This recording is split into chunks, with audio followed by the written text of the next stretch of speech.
Hello, fellow entrepreneurs. Welcome to my channel where I read and summarize books relating to being a better entrepreneur. I've met no one who I thought was wise who didn't read. I believe reading is essential for those who seek to rise above the ordinary. So today, we will be learning from Dale Carnegie in his book, How to Win Friends and Influence People. So without further ado, let's get straight into it. Don't you wish it were easier to make new friends? Or to persuade others of your point of view? Do you want to strengthen your bonds with your coworkers, clients, or family members? If that's the case, you've come to the right place. This video will show you how to get along with others and have happier, more fruitful relationships. This video is full of tips that have already enriched the lives of millions, combining anecdotes with actionable advice. In fact, this book has changed the way I perceive the world. This book outlines simple, practical techniques for getting what you want in any situation. Part 1. Criticism is less effective than praise. When you hear the name Al Capone, images of mob violence, corruption, and criminal protection rackets likely come to mind. Whatever you think of the infamous gangster, you probably don't think of him as a public benefactor or do-gooder. One man, however, did: Capone himself. I've spent the best years of my life giving people lighter pleasures, assisting them in having a good time, and all I get is abuse. The existence of a hunted man, he explained. The infamous mobster who terrorized Chicago genuinely believed he was a good man. What lessons can we draw from this? We, like Al Capone, believe we are always in the right, no matter what we do. Imagine how we feel when we are criticized by others if we find it difficult to criticize ourselves. The main point here is that praise is more powerful than criticism. Criticizing others has the effect of putting them on the defensive. When someone tells them they're wrong, they take it personally. Their natural instinct is to rationalize their actions. Worse, even if the criticism was well-intentioned, people tend to hold grudges against those who criticize them. So, what's the answer? It's true that people need to be pushed to change their habits now and then, but what can we do if we can't help them by criticizing them? The answer is straightforward. We can congratulate them. Everyone wants to feel important and valued, and a few words of praise can get you closer to your goal than any amount of criticism or complaints. That was Charles Schwab's philosophy, and he was a phenomenally successful steel magnate. His ability to manage people, according to Schwab, was the key to his business success. Unlike most senior executives, Schwab avoided criticizing others as much as possible. Instead, he concentrated on complimenting them. In his decades of business experience, Schwab has discovered that encouraging and praising people achieves far more than criticizing them. Praise motivates us to work harder and better, and it improves our relationships. Part 2. Make everyone you come into contact with feel important and interesting. Consider the following scenario. You've returned home from a long day at work, and the moment you open the door, your puppy leaps towards you. Her tail is wagging and she's bouncing up and down with delight. You can't help but smile when you see your adorable furry pal. If you own a dog, you know why people keep them as pets. It's because of the way they make us feel. Dogs make excellent companions because they are unable to conceal their love for us. Dogs have a lesson to teach us, and it can help you make friends with puppy-like ease. The main point here is to make everyone you meet feel important and interesting. So, what is the human equivalent of a dog's love? How do you demonstrate your goodwill to a new acquaintance while also earning hers? To begin with, you can stop attempting to be interesting. It's not going to work. People are rarely interested in the minutiae of other people's lives or hobbies. They're usually more concerned with themselves and their own lives. So, the quickest way to a stranger's heart is to demonstrate that you're also interested in him. How are you going to do that? Start by expressing genuine delight when you meet someone. Smile at him and give him a warm welcome. Make a point of remembering his name and using it in conversation. Simply put, show people that you enjoy being in their company. And it doesn't end there. It is not enough to be warm and interested in people if you truly want to make a positive impression on them. You must also make them feel significant.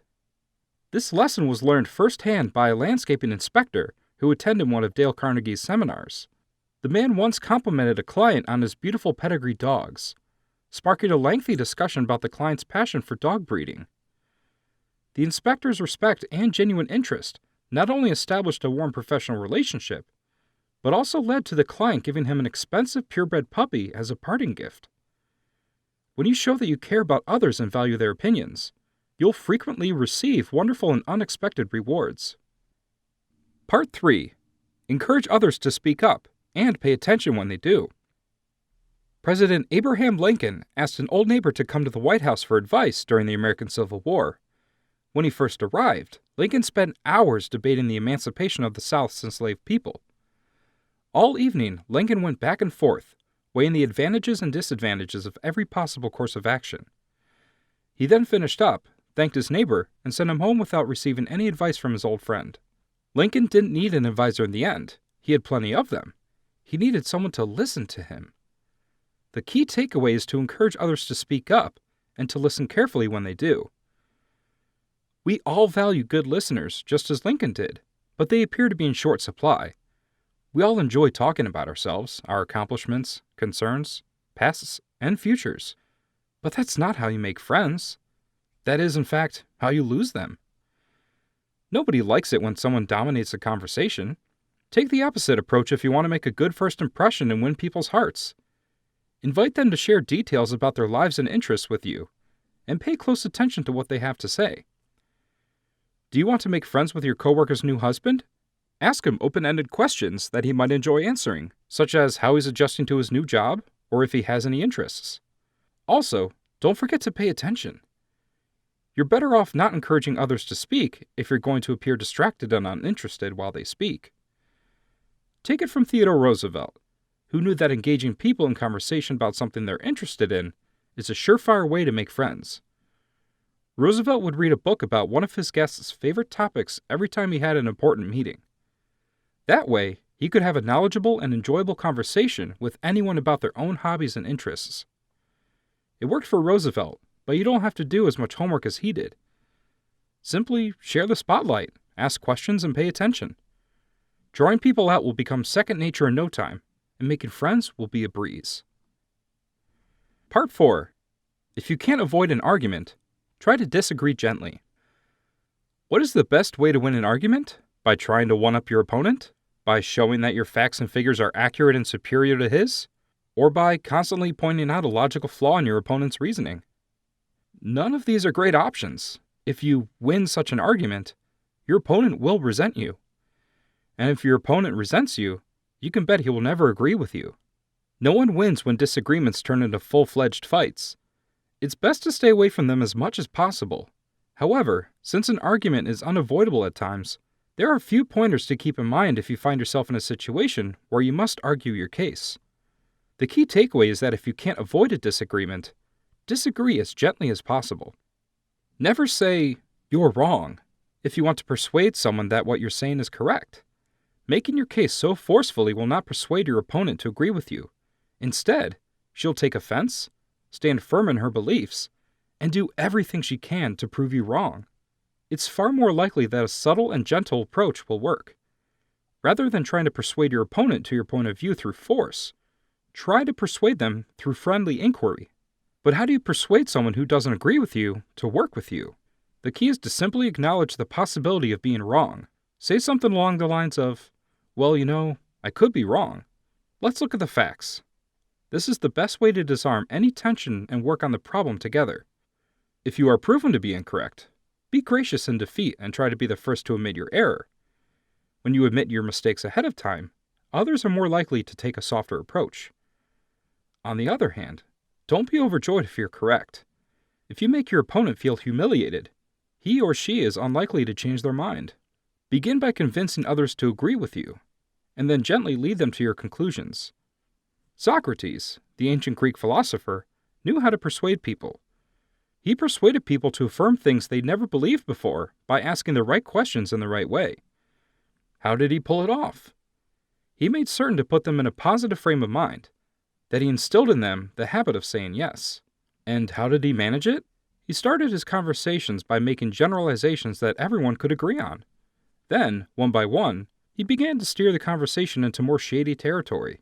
He made his audience more likely to accept the contentious arguments that followed by emphasizing the points on which everyone could agree. So, what can we take away from Socrates' teachings? Well, we should be able to get others to agree with you right away and then gently lead them to your conclusions. It is a good idea to emulate Socrates' persuasion style. If you can get people to nod from the start, you're halfway to persuading them that you're right. A no, on the other hand, should be avoided at all costs. When someone rejects one of your points, it becomes extremely difficult to persuade him to change his mind. People frequently become emotionally invested in defending publicly expressed opinions. After all, their reputation for intelligence and sound judgment is on the line. People also prefer their own ideas to those of others for the same reason. We gain a sense of independence by advancing our own ideas. Accepting the opinions of others can feel like obeying orders at times. So, rather than trying to persuade others that your ideas are correct, you can assist them in coming to their own conclusions. You can often help others arrive at your conclusions on their own by getting them in an affirmative frame of mind and asking questions that nudge them in the right direction. Colonel Edward M. House used this strategy when Woodrow Wilson was president. Rather than directly advising Wilson, the colonel would casually mention a proposal he had made in conversation. Colonel House's seed had taken root in Wilson's mind over time, to the point where he often believed the plan was entirely his own. Is it true that House corrected him? Obviously not. People prefer their own ideas to those of others, he realized. Part 5. Make an effort to comprehend other people's perspectives. Jay Mangum was in a precarious position. He was a representative for an elevator repair company, and he needed to schedule some work at a hotel. The hotel manager didn't want to shut the elevator down for more than 2 hours, so Jay knew the job would take all day. So what exactly did Jay do? Did he say that the repairs couldn't be rushed? No. He paused for a moment to consider things from the manager's perspective. Jay assured him that he understood his desire to please the guests. However, he warned that if the repairs were not completed quickly, the elevator would require much more extensive repairs in the future. The manager, predictably, agreed to the 8-hour shutdown. This shows that we should try to understand other people's perspectives. Because he understood the manager's true concerns, Jay was able to persuade him to allow the repairs to proceed. Jay was well aware that the manager's primary goal was to please his visitors. Because he recognized this, he was able to convince the manager that delaying the repairs would be far more inconvenient in the long run. Attempting to see things from another point of view is always beneficial. It can not only help Jay resolve a difficult situation, but it can also win people's favor and generate a lot of goodwill. Most people value sympathy. When tensions rise, a sympathetic statement is frequently all that is required to cool things off and make things right. A disgruntled customer or irritated friend may only require the words, "I completely understand where you're coming from. I'd feel the same way if I were in your shoes." In fact, sympathizing with others can help you manage frustration and impatience by making them feel better. You can become more tolerant of behaviors that used to irritate and upset you by understanding the factors that cause people to act the way they do. When someone's behavior irritates you, take a moment to try and see things from the other person's perspective. What could be the reason for your colleague's lateness? Is there anything you could do to be kind and understanding in order to assist him in getting back on track? Extending sympathy isn't always easy, but it's usually preferable to becoming angry for both of you and the other person. Part 6. Set a high standard for yourself, and people will strive to meet it. On the first day of school, Ruth Hopkins, a 4th grade teacher from Brooklyn, New York, was surprised. Tommy, the school's biggest troublemaker, was now among her students after she'd been assigned a new class for the year. Tommy was intelligent, but he was disobedient. His previous teacher had complained about him on a daily basis. What would Ruth's reaction be? Fortunately, she had devised a strategy. Ruth went around the class on the first day and complimented each student. Ruth approached Tommy and told him that she'd heard he was a natural-born leader when she saw him. She stated that she was counting on him to make her 4th grade class the best of the year. Tommy's behavior quickly improved as he realized he had to live up to such a high standard. So if you set the bar high enough, people will strive to meet it. We humans crave praise and despise disappointing those who have faith in us. When we praise someone's reputation, we can take advantage of both of these facts. Our words of praise reward them for what they've already accomplished, while also setting a high bar for future accomplishments. To put it another way, if you want someone to develop a certain trait, talk to them as if they already have it. Praise your child for sharing with others if you want her to be more generous. Establish a positive image of her as a generous and giving child. When a dentist named Dr. Martin Fitzhugh noticed that his office cleaner's standards were slipping, he used this technique. The dentist's metal cup holder was filthy, according to a patient.